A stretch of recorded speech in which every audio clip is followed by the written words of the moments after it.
En las vastas llanuras de Texas, donde el viento susurra historias olvidadas entre la hierba alta, sucedió algo que cambiaría para siempre la vida de un hombre solitario.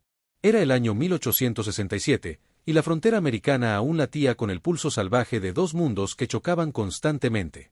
Los colonos blancos avanzaban inexorablemente hacia el oeste, mientras las tribus nativas luchaban desesperadamente por preservar su forma de vida ancestral.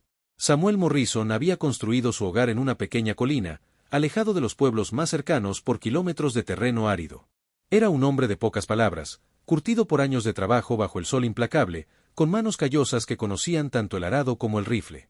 Su esposa había muerto 3 inviernos atrás, víctima de la fiebre, y desde entonces vivía en una soledad que había aprendido a abrazar como compañera silenciosa.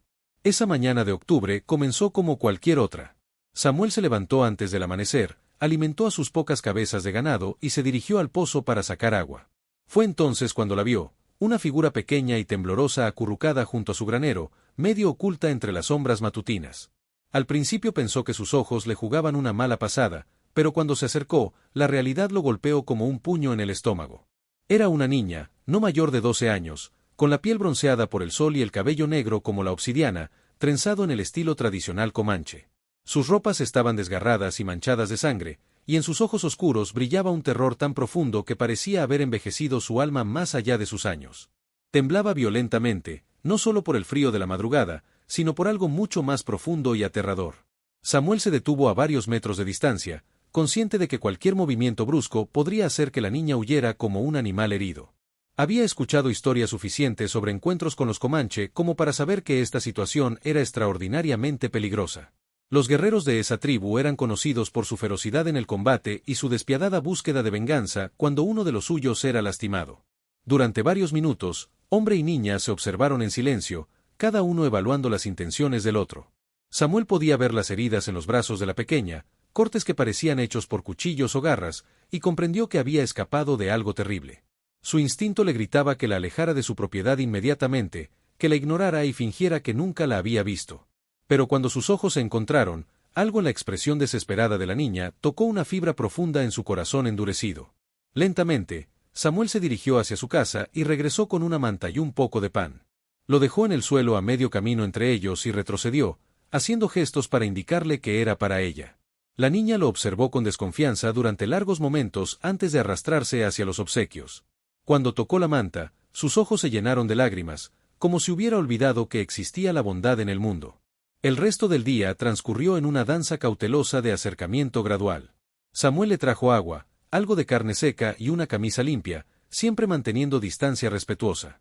La niña aceptaba estos gestos con gratitud silenciosa, pero Samuel podía ver que sus ojos constantemente escaneaban el horizonte, como si esperara que algo terrible emergiera de las colinas distantes. Mientras el sol se hundía lentamente hacia el horizonte occidental, pintando el cielo de tonos dorados y carmesí, Samuel tomó la decisión que cambiaría su destino. No podía dejar a esta niña indefensa a merced de los elementos o de quienquiera que la hubiera lastimado. La condujo suavemente hacia su casa. Preparó un lugar junto al fuego donde pudiera dormir, y le ofreció una comida caliente. Esa noche, Samuel durmió poco. Cada sonido del viento, cada crujido de la madera de su cabaña, cada ululato distante de un búho lo mantenía alerta. Sabía que estaba cruzando una línea invisible pero muy real, una frontera que separaba la supervivencia de la destrucción. Al dar refugio a esta niña comanche, estaba desafiando siglos de conflicto y derramamiento de sangre entre su gente y la de ella. Cuando llegó el amanecer, Samuel despertó con la esperanza de que tal vez todo había sido un sueño extraño. Pero la niña seguía allí, acurrucada junto a las cenizas tibias del fuego, y por primera vez desde que la encontró, había una pequeña sonrisa en sus labios. Habían compartido algo más que refugio esa noche, habían encontrado una conexión humana que trascendía las barreras del idioma y la cultura. Sin embargo, la tranquilidad de esa mañana serena estaba destinada a ser efímera. Mientras Samuel preparaba el desayuno, un sonido distante hizo que su sangre se helara en sus venas. Era el eco lejano pero inconfundible de gritos de guerra, llevados por el viento desde las colinas orientales. La niña también los escuchó, y el terror regresó instantáneamente a sus ojos. Samuel corrió hacia su ventana y lo que vio le robó el aliento. En la cresta de la colina más cercana, como una visión surgida de sus peores pesadillas, aparecieron las siluetas de jinetes montados. Docenas de ellos, tal vez 70 o más, formando una línea irregular contra el cielo matutino. Incluso a esa distancia, podía distinguir las plumas en sus cabezas, las lanzas en sus manos, y la determinación mortal en su postura. Los guerreros comanche habían llegado, y habían venido por su hija. El corazón de Samuel latía con tanta fuerza que pensó que los guerreros podrían escucharlo desde la distancia. Sus manos temblaron mientras buscaba su rifle, pero sabía que un solo hombre armado contra 70 guerreros comanche era como una gota de agua tratando de detener un incendio. La niña se había refugiado detrás de él, aferrándose a su camisa con dedos que parecían garras desesperadas.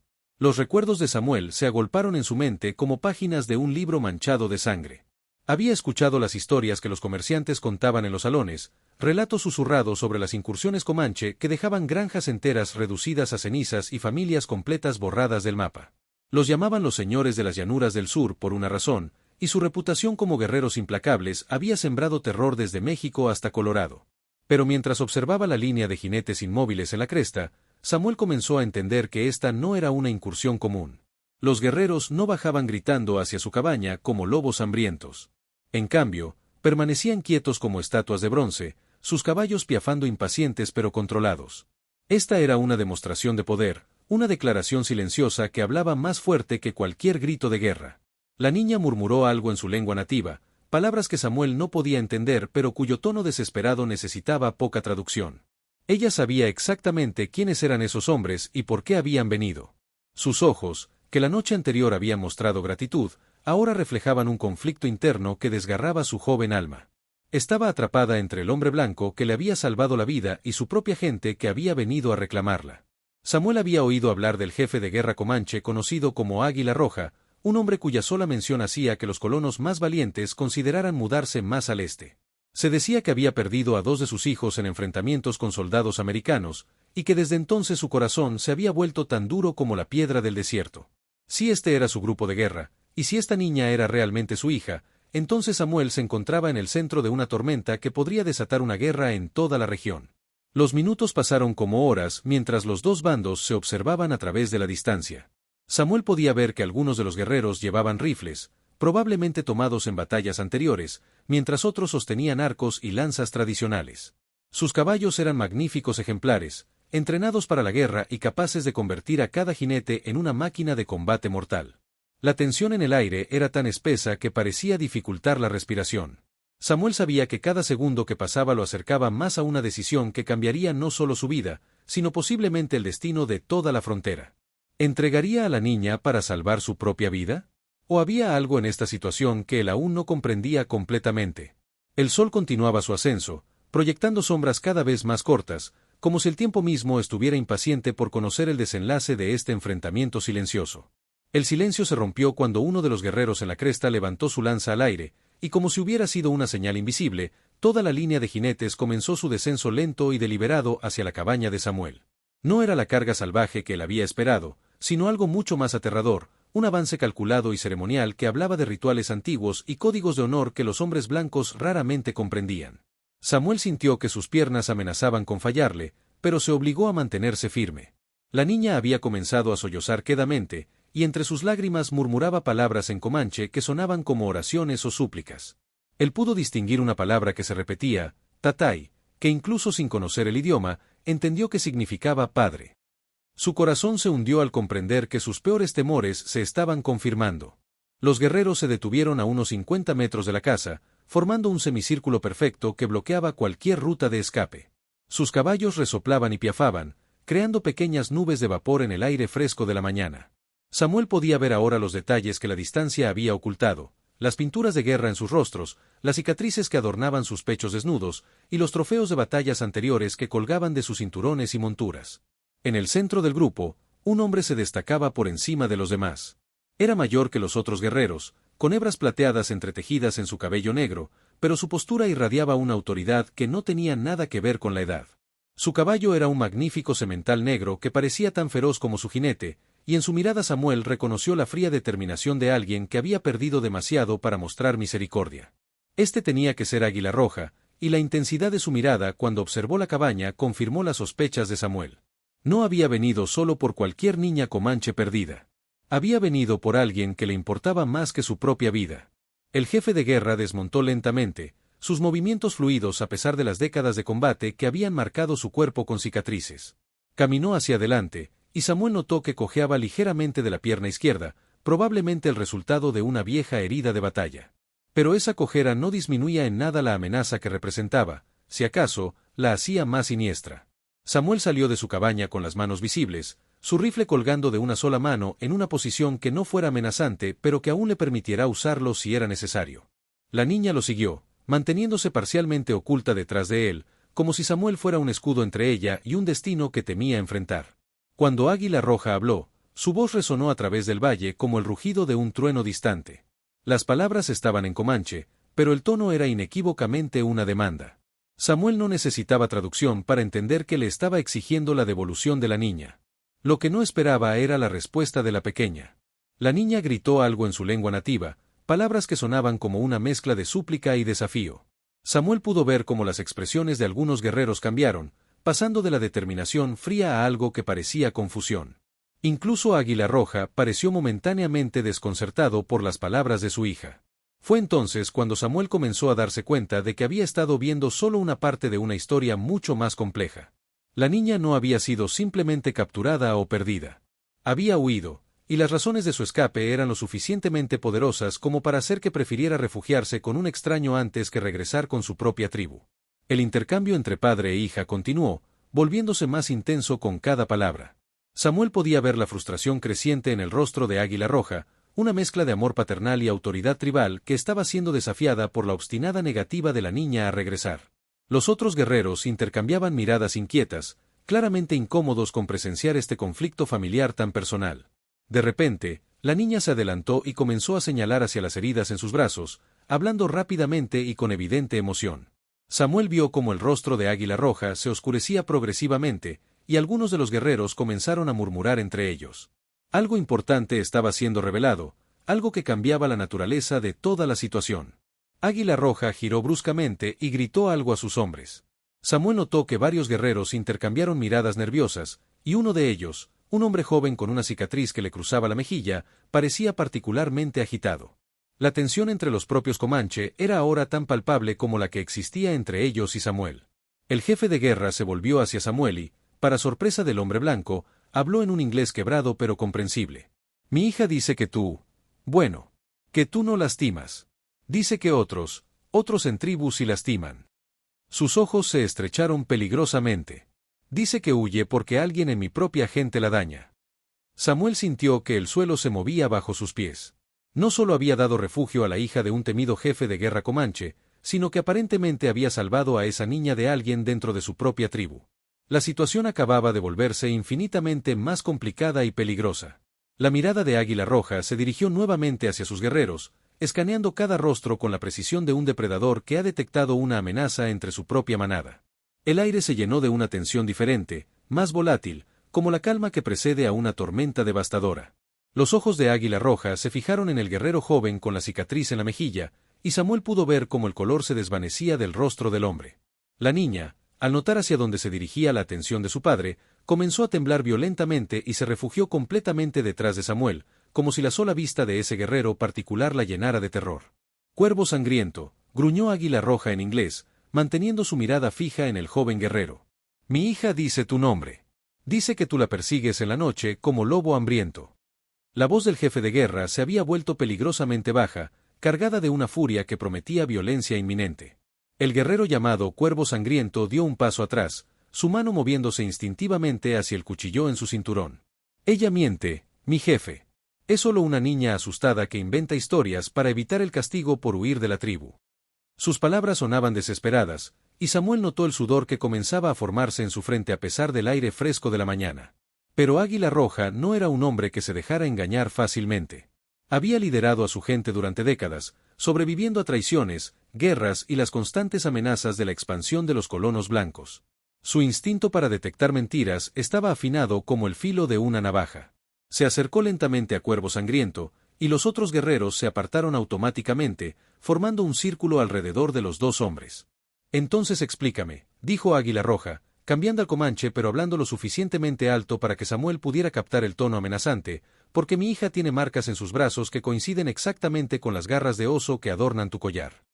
Samuel miró hacia el collar del guerrero acusado y sintió que su estómago se revolvía.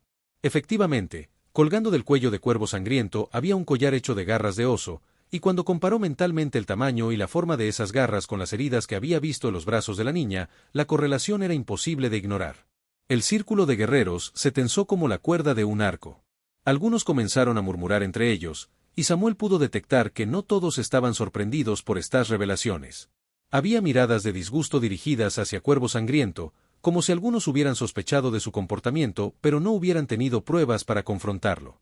La puerta principal se abrió de golpe y varios policías entraron con las armas desenfundadas, rodeando inmediatamente a David. Él miró a Roberto con incredulidad. ¿Cómo? Resulta que cuando alguien amenaza a tu familia, uno aprende a ser más astuto de lo que pensaba, respondió Roberto calmadamente. He estado trabajando con la policía desde que recibí tus primeros mensajes. Cada llamada, cada amenaza, todo ha sido grabado y rastreado. David fue arrestado sin oponer resistencia, y mientras los oficiales se lo llevaban, gritó hacia Ana, «Esto no termina aquí. Hay otros como yo, y ellos saben dónde vives». Pero sus amenazas sonaron vacías. El oficial Martínez le explicó a Ana y Roberto que David formaba parte de una red más grande de extorsión que habían estado investigando durante meses. Su arresto esa noche había proporcionado la evidencia final que necesitaban para desmantelar toda la operación. Cuando finalmente se quedaron solos, Ana y Roberto se sentaron juntos en el sofá, rodeados por el desorden de la noche. El silencio se extendió entre ellos, pesado con todo lo que había pasado y todo lo que aún quedaba por decir. «Roberto», comenzó Ana, su voz apenas un susurro, «sé que no tengo derecho a pedirte perdón después de todo lo que he hecho. Arruiné nuestro matrimonio, puse en peligro a nuestra familia, y tú me salvaste a pesar de todo». Roberto la miró con ojos cansados, pero no carentes de amor. «Ana, los dos cometimos errores. Yo me volví complaciente en nuestro matrimonio, dejé de verte realmente. Pero lo que tú hiciste, eso va a tomar tiempo para sanarlo». Ana asintió, las lágrimas corriendo por sus mejillas. «¿Crees que podríamos intentarlo? ¿Crees que hay alguna posibilidad de reparar lo que rompí?» Roberto tomó su mano suavemente. «No lo sé, Ana. Pero creo que ambos merecemos la oportunidad de intentarlo. Por nosotros, por los niños, por todos estos años que construimos juntos». 6 meses después, Ana y Roberto estaban en terapia de pareja, trabajando lentamente para reconstruir la confianza que se había perdido. No fue fácil, y hubo momentos en que ambos dudaron si valía la pena el esfuerzo. Pero habían aprendido que el verdadero amor no se trata solo de pasión y emoción, sino de compromiso, perdón y la voluntad de luchar por algo que vale la pena. David fue sentenciado a 5 años de prisión por acoso, extorsión y amenazas. Las otras mujeres que había victimizado encontraron el valor para testificar en su contra, y finalmente recibieron la justicia que merecían. Ana aprendió que el karma no siempre llega de la forma que esperamos, pero siempre llega. A veces viene disfrazado de segundas oportunidades y de personas que nos aman lo suficiente como para salvarnos de nosotros mismos, incluso cuando no lo merecemos. La niña Comanche se lanzó sobre la espalda de Cuervo Sangriento con un grito que parecía provenir de lo más profundo de su alma. Sus pequeñas manos se aferraron a los ojos del guerrero, clavando sus uñas con una ferocidad que sorprendió a todos los presentes. Cuervo Sangriento rugió de dolor y soltó el cuchillo, llevándose las manos a la cara mientras trataba de quitarse a la niña de encima. Samuel aprovechó ese momento crucial para rodar hacia un lado y tomar el cuchillo caído. Pero cuando se incorporó, listo para defenderse, se encontró con una escena que jamás habría imaginado. Águila Roja había desenvainado su propia arma y la tenía apuntada directamente al corazón de Cuervo Sangriento. «Suficiente», rugió el jefe de guerra en inglés, su voz cortando el aire como un látigo. «Cuervo Sangriento, has deshonrado a nuestra tribu. Has lastimado a una niña, has mentido a tu jefe, y has atacado cobardemente a un hombre que mostró bondad». Sus ojos brillaron con una furia fría. «Ya no eres bienvenido entre nosotros». Los soldados de caballería se habían detenido a unos metros del grupo, sus rifles apuntados pero sin disparar. El capitán que los lideraba parecía confundido por la escena que se desarrollaba ante él, guerreros comanche apuntando armas a uno de los suyos mientras un colonos blanco sostenía a una niña nativa. Fue entonces cuando Águila Roja hizo algo que dejó a todos boquiabiertos. Se dirigió al capitán de la caballería en un inglés perfecto, sin rastro del acento quebrado que había usado antes. «Capitán Morrison, llegaste justo a tiempo para presenciar justicia comanche». Samuel sintió que el mundo giraba a su alrededor. «Morrison», murmuró, mirando al oficial de caballería con ojos de incredulidad. «Capitán Morrison». El oficial desmontó lentamente, quitándose el sombrero para revelar cabello canoso y ojos que eran idénticos a los de Samuel. «Hola, hermano menor», dijo con una sonrisa triste. «Han pasado muchos años desde que te fuiste de Virginia». La niña, que había estado observando este intercambio con fascinación, de repente corrió hacia el capitán y le habló en comanche. Él le respondió en el mismo idioma, con fluidez perfecta, y ella asintió vigorosamente antes de regresar al lado de Samuel. «Mi hermano Thomas siempre fue mejor con los idiomas que yo», explicó Samuel, todavía tratando de procesar la imposible coincidencia. «Pero pensé que habías muerto en la guerra». Thomas Morrison sonrió amargamente. «Oficialmente, sí morí. Pero he estado viviendo entre los Comanche durante los últimos 5 años, aprendiendo sus costumbres, sirviendo como enlace entre el ejército y las tribus. Águila Roja y yo hemos estado trabajando secretamente para evitar una guerra total en esta región». La revelación final llegó cuando Águila Roja habló nuevamente. «Tu hermano me pidió que vigilara tu granja, Samuel Morrison. Sabía que vivías solo y vulnerable. Cuando mi hija llegó aquí buscando refugio, fue porque le había enseñado que los Morrison eran hombres de honor». Samuel miró a la niña, que ahora sonreía por primera vez desde que la había encontrado, y finalmente comprendió la verdad completa. No había sido una coincidencia que ella hubiera llegado a su puerta. Había sido guiada allí por la reputación de bondad que su hermano había construido cuidadosamente a lo largo de años de trabajo diplomático secreto. Cuervo sangriento, derrotado y deshonrado, fue desarmas por sus propios compañeros guerreros, que ya no lo consideraban digno de llevar armas comanche. Los días siguientes a aquel enfrentamiento transformaron por completo la vida de Samuel Morrison. Cuervo Sangriento fue expulsado de la tribu comanche para siempre, condenado a vagar solo por las llanuras sin el honor ni la protección de su pueblo. Era un destino considerado peor que la muerte para un guerrero que había conocido la hermandad y el respeto de sus compañeros. La niña, cuyo nombre comanche Samuel finalmente aprendió que era Estrella Matutina, se quedó con él durante una semana completa mientras se recuperaba tanto física como emocionalmente de su terrible experiencia. Durante ese tiempo, Samuel descubrió que tenía un talento natural para cuidar a otros, algo que había estado dormido en su corazón desde la muerte de su esposa. Thomas Morrison visitaba la granja cada pocos días, trayendo suministros y noticias del mundo exterior. Los hermanos pasaron largas noches junto al fuego, recuperando años perdidos de conversación y compartiendo historias que habían guardado en silencio durante demasiado tiempo. Thomas explicó cómo había fingido su muerte durante la guerra civil para escapar de los horrores que había presenciado, y cómo había encontrado una nueva vida trabajando como mediador entre las culturas que parecían destinadas a destruirse mutuamente. Águila Roja se convirtió en un visitante regular de la propiedad de Samuel, no como un jefe de guerra amenazante, sino como un padre agradecido y un líder tribal que había encontrado a los hermanos Morrison a aliados verdaderos en su lucha por proteger a su gente. Juntos, los 3 hombres comenzaron a planificar formas de crear un entendimiento duradero entre los colonos y las tribus de la región. Cuando llegó el momento para que Estrella Matutina regresara con su tribu, Samuel sintió un vacío en su corazón que no había experimentado desde la muerte de su esposa. La niña también lloraba, pero ahora sus lágrimas eran de gratitud en lugar de terror. Le había enseñado palabras en inglés mientras ella le enseñaba algunas en comanche, creando un puente de comunicación que simbolizaba la posibilidad de paz entre sus pueblos. Antes de partir, Águila Roja le entregó a Samuel un collar hecho de cuentas y plumas sagradas. «Esto te marca como hermano adoptivo de nuestra tribu», explicó solemnemente.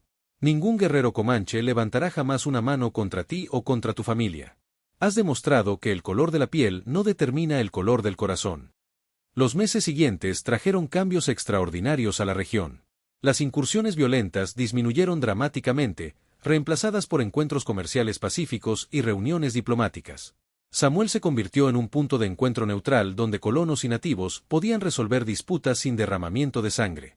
Su granja, que una vez había sido un lugar de soledad y dolor, se transformó en un símbolo de esperanza y cooperación. Los visitantes llegaban desde millas de distancia para escuchar la historia del hombre que había dado refugio a una niña comanche, y al hacerlo, había ayudado a cambiar el curso de la historia en la frontera americana. Años después, cuando los historiadores escribieron sobre este periodo, lo llamarían el Verano de la Paz, recordando como un acto simple de bondad humana había demostrado que incluso en los tiempos más oscuros, el valor y la compasión podían triunfar sobre el odio y la violencia. El aire en la elegante sala de conferencias se volvió denso cuando María se levantó lentamente de su asiento, sus ojos brillando con una mezcla de humillación y determinación que nadie había visto antes. Durante años había soportado los comentarios despectivos de su jefe, las risas burlonas de sus colegas, y especialmente las constantes humillaciones públicas que Diego se encargaba de infligirle cada vez que tenía la oportunidad. Pero esta vez había sido diferente. Esta vez, Él había cruzado una línea que jamás debió haber cruzado.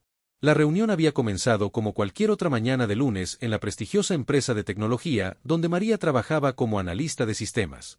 Los ejecutivos se habían reunido para discutir el nuevo proyecto que determinaría el futuro de la compañía, un contrato millonario que podría catapultarlos al siguiente nivel o hundirlos en la mediocridad. Diego, con su traje impecable y su sonrisa arrogante, había tomado el control de la presentación desde el primer minuto, como siempre hacía. María había llegado temprano esa mañana, como era su costumbre. Había revisado cada detalle de su propuesta, verificado cada cifra, ensayado cada palabra que pensaba decir.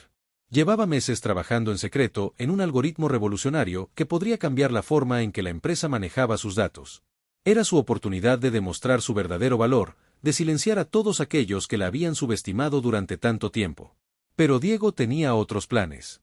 Cuando María se levantó para presentar su trabajo, él la interrumpió con una carcajada que resonó por toda la sala. Por favor, María, había dicho con ese tono condescendiente que ella conocía tan bien, dejemos las fantasías para después y concentrémonos en el trabajo serio. Los demás ejecutivos habían reído, algunos incómodos, otros claramente disfrutando del espectáculo. La humillación se extendió por varios minutos interminables mientras Diego describía detalladamente por qué consideraba que las ideas de María eran adorables pero completamente irrelevantes. Lo que Diego no sabía era que María había estado grabando discretamente todas sus interacciones durante los últimos 6 meses. Cada comentario despectivo, cada humillación pública, cada momento en que él había tratado de sabotear su trabajo. Pero más importante aún, lo que él no sabía era que María había descubierto algo que podría destruir no solo su carrera, sino toda su reputación. La noche anterior, mientras trabajaba hasta tarde en la oficina, María había encontrado por casualidad unos archivos en el servidor compartido que no debería haber podido acceder. Al principio pensó que era un error del sistema, pero cuando comenzó a revisar los documentos, se dio cuenta de que había tropezado con algo mucho más grande de lo que jamás había imaginado. Diego había estado vendiendo información confidencial de la empresa a sus competidores, manipulando contratos, y lo más impactante de todo, había estado culpando a otros empleados por sus propios errores, arruinando carreras y destruyendo vidas en el proceso. Mientras permanecía de pie en esa sala de conferencias, observando las caras expectantes de sus colegas, María sintió una calma extraña apoderarse de ella. Ya no temblaba como solía hacerlo cuando Diego la atacaba públicamente. Esta vez era diferente. Esta vez tenía el poder. Tienes razón, Diego, dijo finalmente, su voz clara y firme. Hablemos de trabajo serio. Sacó su laptop y la conectó al proyector central.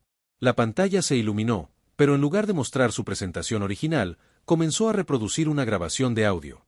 La voz de Diego llenó la habitación, pero esta vez no estaba humillando a María. Esta vez estaba hablando por teléfono con alguien de la empresa competidora, discutiendo precios por información confidencial. El silencio que siguió fue ensordecedor.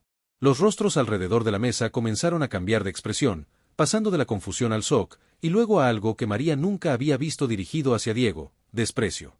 Pero ella aún no había terminado. Mientras la grabación continuaba reproduciendo más evidencia de las actividades ilegales de Diego, María observó cómo el color se drenaba completamente de su rostro. Esto es solo el comienzo, murmuró María, sus palabras apenas audibles pero cargadas de una promesa inquietante. Sus dedos se movieron sobre el teclado, y nuevos archivos comenzaron a aparecer en la pantalla. Documentos financieros, emails comprometedores, registros de transacciones que pintaban un cuadro devastador de corrupción y fraude. Diego intentó levantarse, probablemente para huir de la sala, pero sus piernas parecían haberse convertido en gelatina. Esto es, tú no puedes. Balbuceó, pero las palabras se le atoraron en la garganta cuando se dio cuenta de que todos en la sala lo estaban mirando con una mezcla de horror y disgusto. El CEO de la empresa, un hombre mayor que siempre había mostrado favoritismo hacia Diego, se inclinó hacia adelante en su silla, sus ojos fijos en la pantalla. ¿Cuánto tiempo has sabido de esto, María?, le preguntó con una voz que temblaba de ira contenida. María sonrió por primera vez en meses, pero no era una sonrisa de alegría. Era algo mucho más complejo, algo que prometía que esta revelación era solo la punta del iceberg. Lo suficiente, respondió simplemente, pero lo que realmente me pregunto es, ¿cuántos de ustedes sabían lo que estaba pasando? La pregunta flotó en el aire como una bomba a punto de explotar, y María pudo ver cómo varios de los ejecutivos intercambiaban miradas nerviosas. Aparentemente, los secretos de Diego no eran los únicos que estaban a punto de salir a la luz. La tensión en la sala se volvió casi palpable mientras María observaba las reacciones de cada persona presente. Durante los últimos 3 años trabajando en esa empresa, había aprendido a leer las expresiones faciales de sus colegas como si fueran libros abiertos. Ahora, viendo cómo algunos desviaban la mirada y otros se removían incómodamente en sus asientos, comenzó a entender que la corrupción de Diego era solo una pequeña parte de algo mucho más grande y siniestro. El silencio se prolongó durante varios segundos que parecieron eternos. Finalmente, el CEO carraspeó y se dirigió directamente a María. «Creo que necesitamos hablar en privado sobre este asunto», dijo, intentando mantener un tono profesional que no lograba ocultar su nerviosismo. «Esto es algo muy serio que requiere una investigación completa».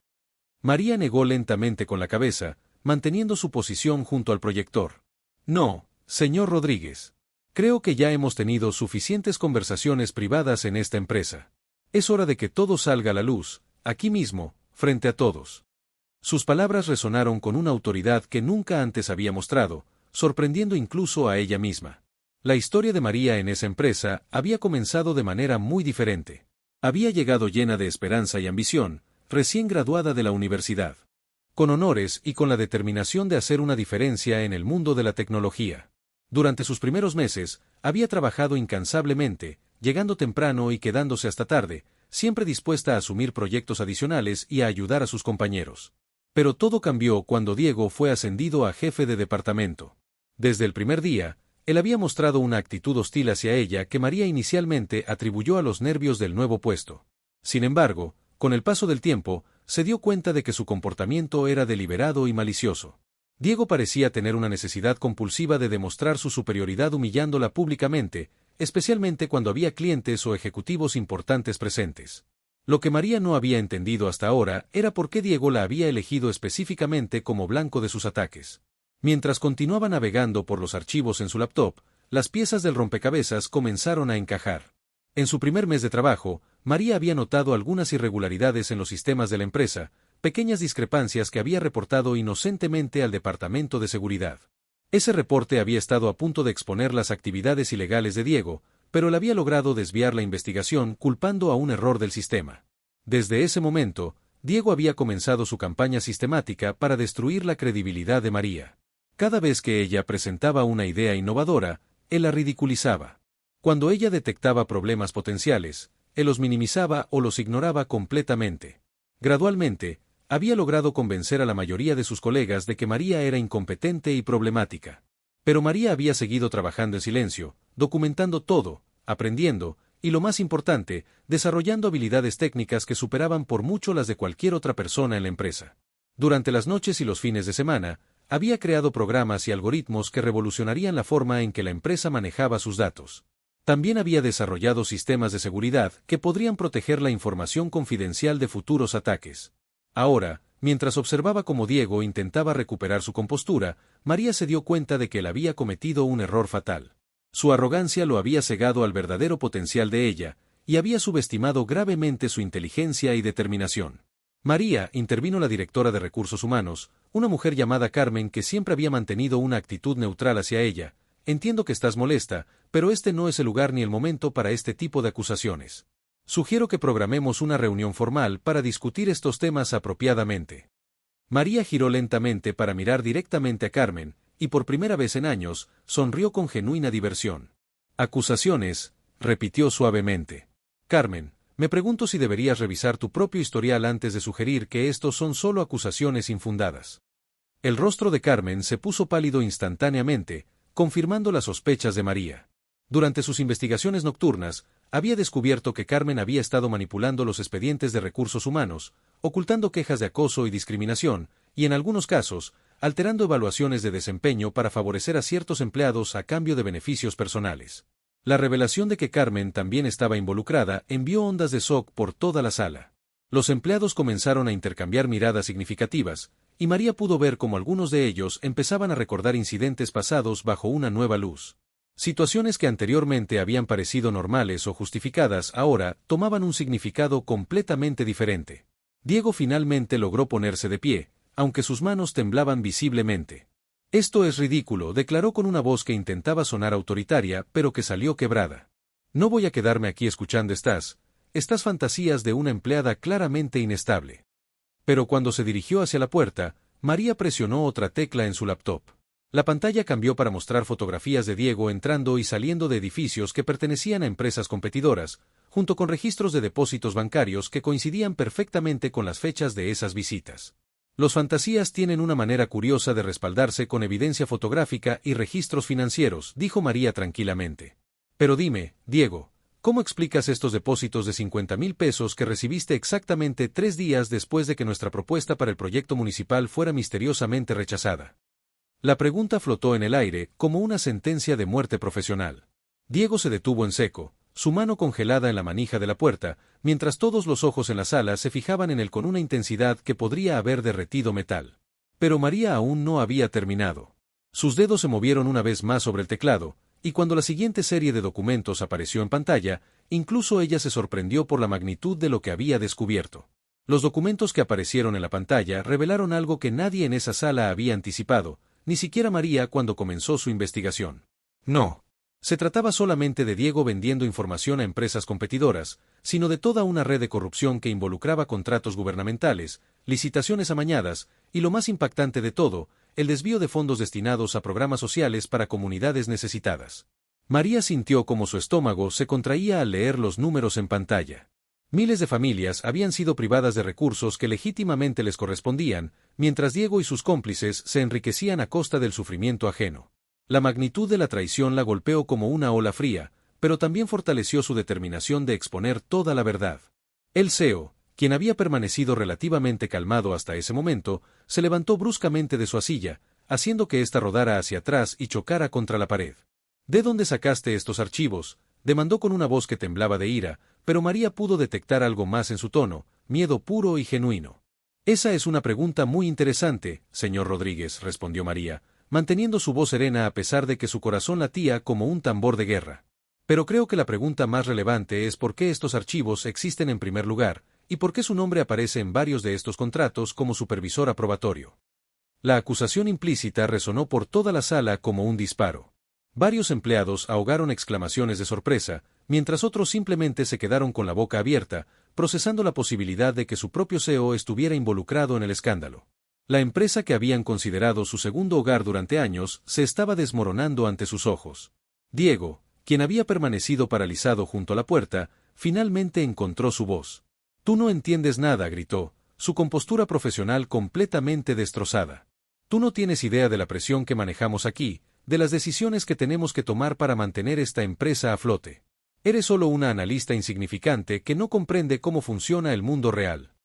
Pero sus palabras sonaron desesperadas y vacías, especialmente cuando María cambió a la siguiente serie de documentos. Esta vez, la pantalla mostró conversaciones de chat entre Diego y el CEO, discutiendo específicamente cómo silenciar a empleados problemáticos y cómo manipular las auditorías internas para ocultar irregularidades.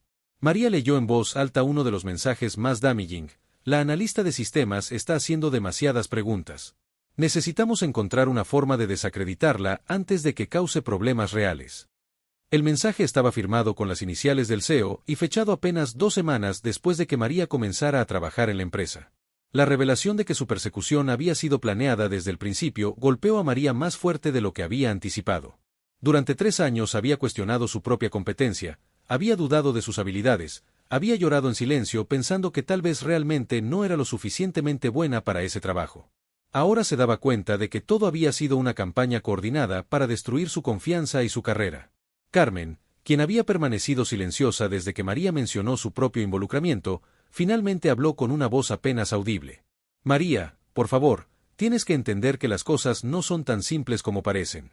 Todos hemos tenido que tomar decisiones difíciles para proteger nuestros empleos y nuestras familias». «Proteger». María se giró hacia Carmen con una intensidad que hizo que varios presentes retrocedieran instintivamente. ¿Llamas protección a destruir la vida de empleados inocentes? ¿A robar dinero destinado a ayudar a familias pobres? ¿A crear un ambiente de trabajo tóxico donde el acoso y la humillación son herramientas de gestión? La voz de María se había elevado gradualmente, pero no estaba gritando. Había algo mucho más poderoso en su tono controlado, una autoridad moral que llenaba el espacio y hacía que incluso los culpables se sintieran pequeños e insignificantes. En ese momento, la puerta de la sala se abrió abruptamente. Todos giraron para ver quién había entrado, esperando tal vez a otro empleado curioso por el ruido, pero lo que vieron los dejó helados. 3 personas en trajes formales entraron a la habitación, seguidas por 2 agentes de seguridad. El hombre que. El juicio había sido rápido una vez que todas las evidencias salieron a la luz. David fue condenado no solo por intento de fraude y amenazas, sino también por los crímenes que había cometido contra sus anteriores esposas. María había testificado como testigo estrella, y su valentía había ayudado a que otras víctimas también se atrevieran a hablar. Es increíble pensar que hace 6 meses no sabía nada sobre la herencia de mi abuela, le dijo Elena a Carmen mientras caminaban por el centro de la ciudad después de salir de la oficina del abogado. Carmen sonrió, tomando el brazo de su hermana. La abuela Esperanza era más sabia de lo que cualquiera de nosotros imaginaba. Sabía que si crecías conociendo sobre el dinero, podrías atraer a las personas equivocadas por las razones equivocadas. Elena asintió, pensando en todas las lecciones que había aprendido de la manera más difícil posible. Nunca pensé que mi propia humillación pública me salvaría la vida. Si David no hubiera confesado sus verdaderos sentimientos frente a todos esos invitados, nunca habría salido del salón y nunca habríamos tenido esa conversación en el estacionamiento. A veces los momentos más dolorosos de nuestras vidas son los que nos redirigen hacia nuestro verdadero destino, reflexionó Carmen. Elena había decidido usar parte de su herencia para establecer una fundación que ayudara a mujeres que habían sido víctimas de fraudes matrimoniales. María se había convertido en su socia en este proyecto, y juntas habían logrado ayudar a docenas de mujeres a escapar de situaciones peligrosas. La experiencia también había fortalecido los lazos familiares de Elena. Sus padres habían explicado que mantener el secreto sobre la herencia había sido la decisión más difícil de sus vidas, pero que ahora veían que había sido la correcta. Elena había aprendido a valorar a las personas que realmente la amaban por quien era, no por lo que tenía. Esa tarde, mientras Elena revisaba los planos para convertir una de las propiedades heredadas en un refugio para mujeres en situaciones de riesgo, recibió una llamada inesperada. Era una productora de televisión que quería hacer un documental sobre su historia. Creo que es importante que otras mujeres escuchen lo que pasé, le dijo Elena a Carmen después de colgar. Si mi historia puede salvar aunque sea una vida, habrá valido la pena todo el dolor que viví. Elena había descubierto que su verdadera fortaleza no provenía del dinero que había heredado, sino de su capacidad para transformar una experiencia traumática en algo que podía ayudar a otros.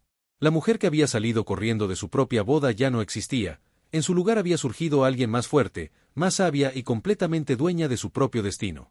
La avergonzaron en su propia boda, pero esa humillación se había convertido en el primer paso hacia una vida que superaba todos sus sueños anteriores. Lideraba el grupo, mostró una identificación oficial. Soy el inspector Morales de la Fiscalía Anticorrupción, anunció con voz clara y autoritaria. Tenemos una orden de registro para esta empresa y órdenes de arresto para varios individuos presentes en esta sala. El silencio que siguió fue absoluto. María sintió como el mundo se desaceleraba a su alrededor, como si estuviera observando la escena desde fuera de su propio cuerpo. No había contactado a las autoridades todavía, había planeado hacerlo después de confrontar a sus colegas. ¿Cómo habían llegado los investigadores hasta allí? La respuesta llegó cuando el inspector continuó hablando. Recibimos una denuncia anónima hace varios días, acompañada de evidencia preliminar que justificaba una investigación completa. El trabajo de inteligencia que hemos realizado durante esta semana ha confirmado la veracidad de las acusaciones. María sintió que sus piernas se debilitaban. Alguien más había estado investigando, alguien más conocía los secretos de la empresa. ¿Pero quién? ¿Y por qué no se habían contactado con ella directamente? Diego intentó una última maniobra desesperada. Inspector, creo que hay un malentendido terrible aquí. Esta empleada ha estado haciendo acusaciones infundadas contra personal de la empresa, posiblemente como venganza por evaluaciones de desempeño negativas. Pero el inspector Morales sonrió con una expresión que no llegaba a sus ojos.